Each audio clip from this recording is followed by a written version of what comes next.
There is a global crisis. And when there is a global crisis and there is distress in the USA, distress in Europe, distress in the Far East, without doubt there will be distress in India. So we cannot escape the distress. There is no magic wand, no silver bullet, which will get rid of the problem.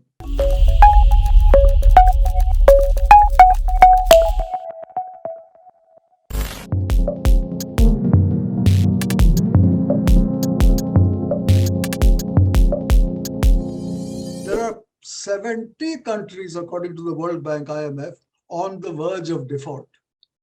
They are in very serious trouble. They have borrowed large sums. They are unable to repay. On top of that, because of the Ukraine war, prices have gone up. Lots of people are unable to get their supplies of food, are unable to get supplies of fuel. At the same time, there's a shrinkage of demand. World GDP is definitely going to be much lower than before. World trade is suffering. So there is going to be a lot of pain. In these circumstances, what can we do? You have to gird your loins and say, look, I cannot escape the pain. Let me not get into some panic and say, let me subsidize everything in sight, because that cannot solve the problem. What you can do, you should be continuing your free wheat ration till the end of the year. That was very effective in checking extreme distress during COVID.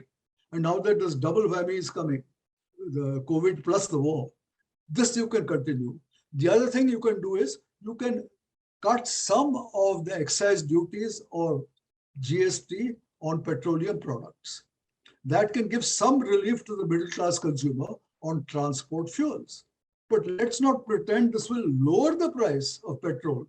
It may merely say it will check the amount of increase.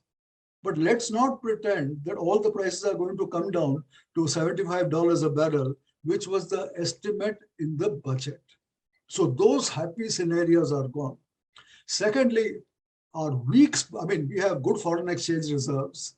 Our current account deficit is under control. Most things are under control. Our fiscal deficit was budgeted at 11% of GDP. That is very high. That is your Achilles heel. At some point of time, foreign investors may take fright at that and rush up. So that's the thing you have to worry about. So at this point of time, I would not go gung-ho on trying to have a large fiscal deficit to try and relieve distress. Sorry, if you do that, you may have a total collapse of your markets and even more distress. So don't try to fix the problem by having a much, much larger fiscal deficit. You have been appreciated for fiscal constraint during the COVID thing. At IMF and World Bank, there was much praise for India. So continue on that path. You have to have some help for the poor through free rations and some trimming of fuel taxes. But beyond that, don't go overboard. And certainly don't go the Arvind Kejriwal route of saying everybody should get free electricity at home when farmers are already getting free electricity. This is the kind of thing that will send your fiscal deficit through the roof. And then foreign investors will panic, or trillions will stampede out of India, and the fat will really be on the fire.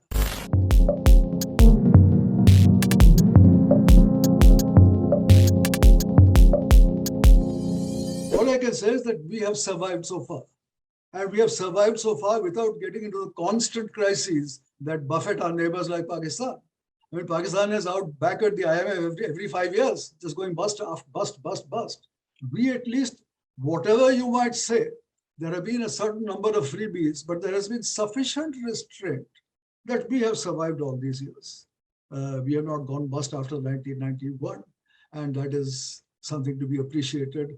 In these very, very difficult days that we are going on, the IMF projection is that India will still be the fastest growing major economy. So we are doing something right. But at the same time, while we're doing something right, there's always the temptation to go the way of Pakistan or go the way of Sri Lanka. I must add one thing more. One thing in common with many of the countries going bankrupt, all of them have taken large loans from China for dud projects.